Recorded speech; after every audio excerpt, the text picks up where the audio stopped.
Yo, ladies and gentlemen, welcome back to the channel. Now, today we have got the huge patch notes for Throne and Liberty for the Korean version. This is happening obviously later on tonight/tomorrow. Spear is coming and some other huge changes. Now, of course, I will do another video once we get tomorrow night. We should get the official global patch notes from Amazon Games, but I love checking out the Korean patch notes because they actually go more in depth into this stuff. The Amazon patch notes are normally quite short and brief, and obviously whatever's happening on the Korean version we will get on our version. So it's got 2 pages. It's going to be a juicy one. Let's get into it, get comfortable. This might be a decently long video, who knows. So yeah, sit back, relax, and let's do this. So here we go. During this maintenance, the Nova Day update will be carried out, including the new weapon Spear. So the new weapon Spear and the new stat Indomitable have been added. Now, you have to remember the translations here. It might not be called Indomitable on our version, but it is what it is. So let's see here. Multiple stacks with AoE judgment, excellent mobility, and high status resist to break through the enemy lines. A dealer, I guess they mean damage type melee weapon that specializes in sweeping multiple targets. It has a base range of 4 meters. It can deal damage from a more stable position and jump into enemies from behind. Yeah, so it's a very close range upfront melee weapon, but you have a lot of mobility, and also you do have a ranged attack as well, like a spear throw. So we've got this video they've uploaded here. What I'll do is I'm going to have this playing in the background whilst I read a few stuff here for you guys and girls to enjoy. I did check out the video. It's looking pretty damn good. So yeah, right. So we have, okay, so here on this page here, it says, on this bit here, it says Indomitable, but then it says a new stat has been added, Relentless. So again, like I said, the translation is obviously off here, but basically at level 30, we're going to get 100 endurance. Then level 40, we're going to get 200 magic defense. Then at 50, we're going to get, it says slam evasion 100. So I don't know whether that means heavy attack evasion or what, but we'll just say evasion for now. And then at level 60, we're going to get an extra 120 endurance. And then level 70, we're going to get 60 endurance and then 100 ailment resistance, whatever that might translate into. So this is literally just a pure defensive stat. You do get obviously minimum and maximum damage increase as well as you do with all of the stats. But yeah, so this is going to be very, very good for tanks to be using this stat. Interesting. Okay, we'll have to see how that pans out in game. So this could mean, because the spear on the Korean version, because the spear and this stat is coming at the same time tomorrow, I assume that means we're going to get this on global as well. So we'll have to obviously wait and see till tomorrow. But yeah, possible. And then we have here new equipment. So new weapons and some armor has been added. So we have here some of the spears that have been added. Gives different stats. We have Indomitable here. Crit 40. Crit 80. We've got cooldown speed, regeneration mana. Attack range is increased by 11%. One of these ones, Junibots one here, gives you 815 max health. The Cursed Wasteland Spear, Shaikai Spear, looks like it's giving us extra hit. So that's going to be quite a good one as well. The Queen Blendy one, Belendir, cooldown speed. There's a lot of new stuff here, and obviously some of this is tier 2 gear. A lot of this here is tier 2 gear for the Korean version, so I won't worry about that. But as always, I will have the link to this in the description box down below, so you can go through and read a lot of this in your own time, because obviously, like I said, it's a juicy patch. Right, so weapon-specific combat balance and artifacts have been adjusted. So I don't really need to worry about the artifacts right now for us because we don't have that. Weapon mastery. The maximum weapon proficiency level has been expanded up to level 20. Okay, so it's going from 16 to 20. Once you reach level 20 in weapon mastery, you can no longer use the raindrops, basically. Any excess XP accumulated before maintenance will be preserved and applied to the updated mastery level. So, again, this is a question mark. Are we going to be getting level 20 on our version? Or is this purely just for the, for the KR version right now? We're going to have to wait and see again. Two-handed sword. Cleave the earth. So, great sword's getting a buff to a PvE buff. So it's getting 100% amplified damage against monsters. Interesting. Longbow, flash bite. I think that means flash wave, but yeah. Area enhancement mastery has been changed to only increase the width of flash wave's recovery projectiles. Okay. Ward of devotion. There's been some damage mitigations. Is Ward of Devotion? I'll have to try and figure out what that is. Walking. I love this, guys. Walking stick. So this is for staff. So the meteorite, meteor deals 40% more damage against PvE mobs. So that's been buffed, which is good. The freezing tomb has been changed.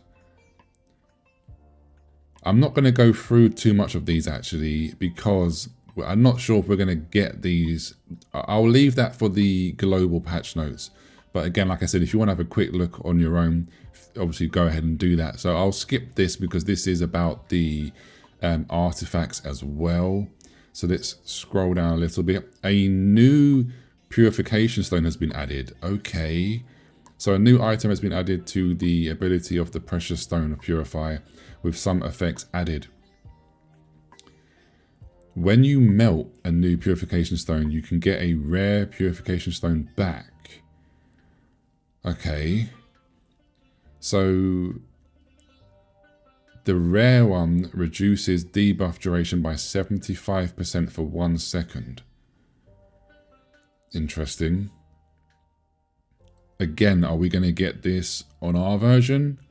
So this reduces weaken duration for 1 second, then increases your hit, or it says accuracy, which I assume would be hit, by 300 for 5 seconds. Then we have one here, Vitality Stone, that heals you for 30% of life. Then we have another one here, which restores 50 stamina. Interesting, interesting. They've changed some stuff for the challenge dungeons for KR, so that's fine. Season 1 of Arena is coming to an end. Ooh, here we go, guys. There's a brand new map. A brand new arena map. Poisonous Flame Arena. Oh snap. Okay. So there's 4 pillars in the center of the arena, and then obviously it starts to fill up with poison. Oh shit. Okay. Interesting. Okay, let's scroll down. This is talking about the inter-server guild wars. They're changing the schedule basically. Now siege reward changed from 40% to 20% of castle tax. What? So the reduced amount will be provided as rewards for the inter-server events. Okay, so you're going to get less money now, less lucent for winning the siege basically, and they're going to put that into the other inter-server events. Okay, here this is just some more changes to the event times and stuff like that. Now, this is what I'm interested in, and this is what I hope we also get this week on our version as well. So the original conflict, so basically for like open world boss fight, open world PvP zones, and PvP events, it's now going to be changed to a complete war zone. So in war zones, all characters are always hostile to allies. So same party, same guild, and friendship guild. So, no, okay, this is huge. So everyone is going to just be hostile. The target content. So when using an area of effect attack, so when we're using an AoE, non-allies can attack immediately. This is big. So basically, from how this is reading, we're no longer going to have to tag somebody first, which is really a pain in the arse. It's so irritating to try and have to target someone, attack them first, put them into combat, and then you can use your AoEs. Now, because this is a war zone, you could just attack everyone on sight. So this is going to be for the nighttime dungeons, obviously boonstones and riftstones, open world bosses, arc bosses, and the regional events. So due to the change in the nature of the content region, the icon and description has now been changed to war.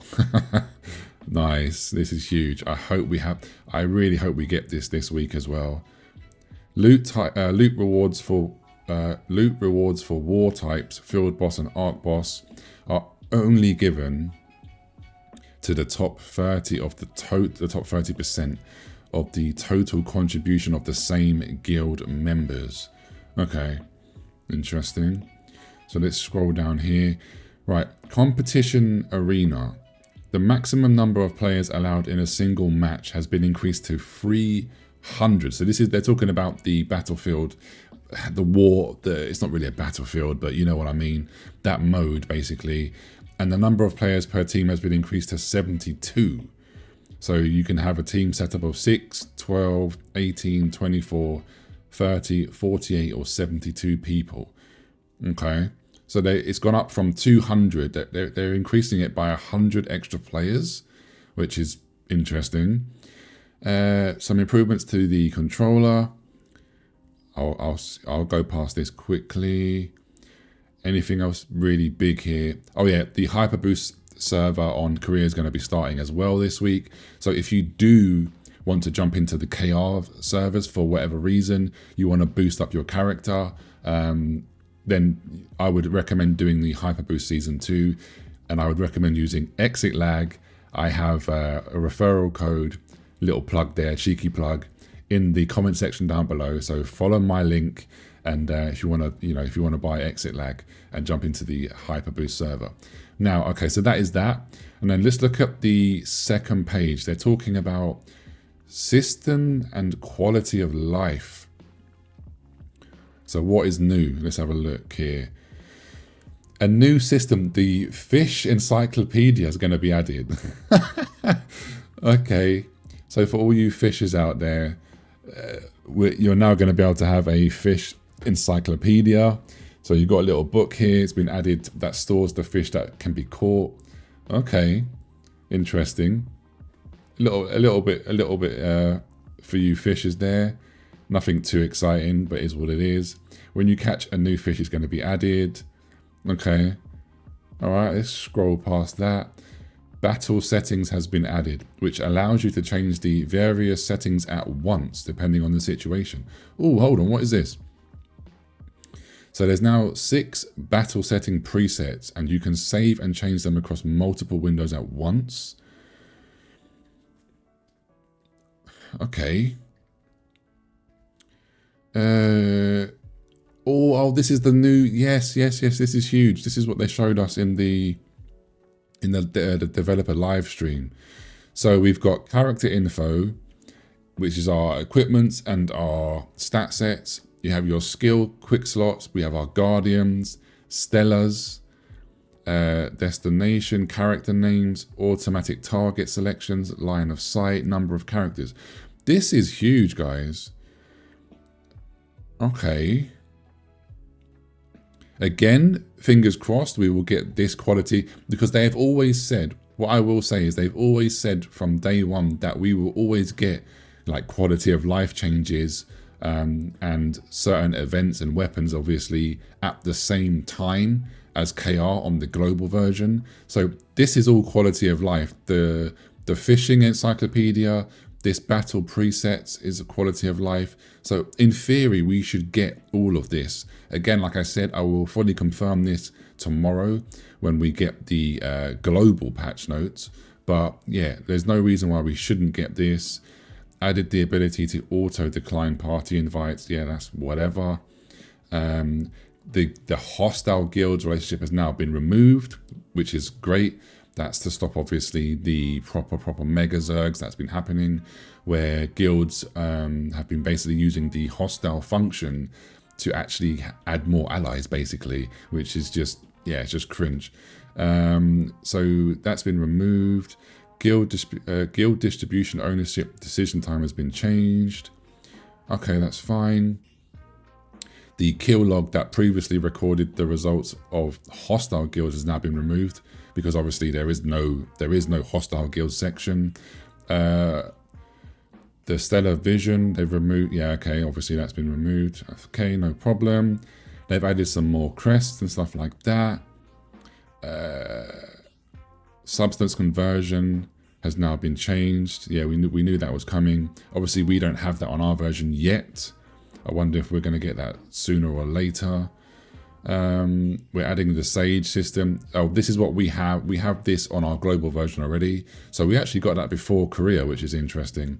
So yeah, so some stuff we do get first on the global version.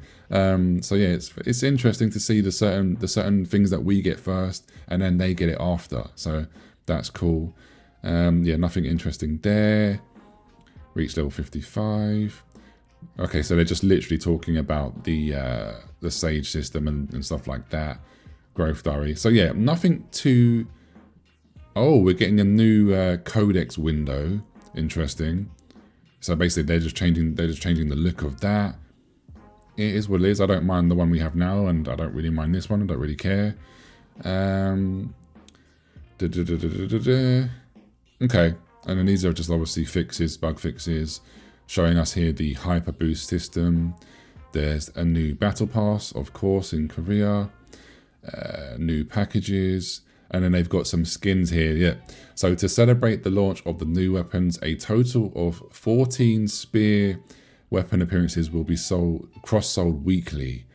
Interesting. So they're doing 14. They got 14 spear skins. This is going to be the first 7. Again, I wonder if we're going to get the exact ones on our version, because they have the carrot one here. And obviously we don't have these skins. So I wonder how global is what skins we're going to get, which would be interesting. Mirror boutique changes. So yeah, guys, I'm not going to go into that, but this is looking to be a pretty juicy update. Pretty juicy patch. What I will quickly just check here, they sometimes, is there any actual like more in-depth pictures of the skins? Let's have a quick look before we go. Scroll down.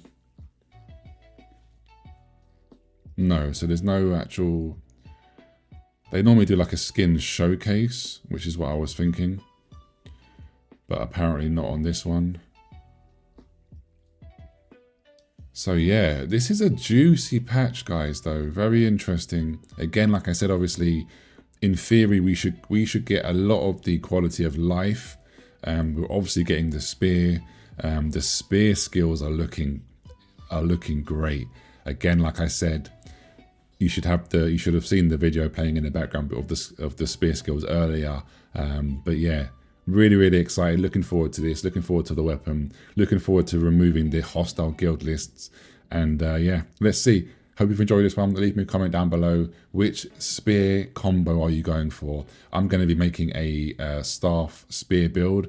It has to be done. I always play staff, and it's got to be done. There is a synergy between the spear and the staff. So yeah, but what are you going to do? Leave me a comment down below, and I'll catch you soon. Take care. See you soon. Peace.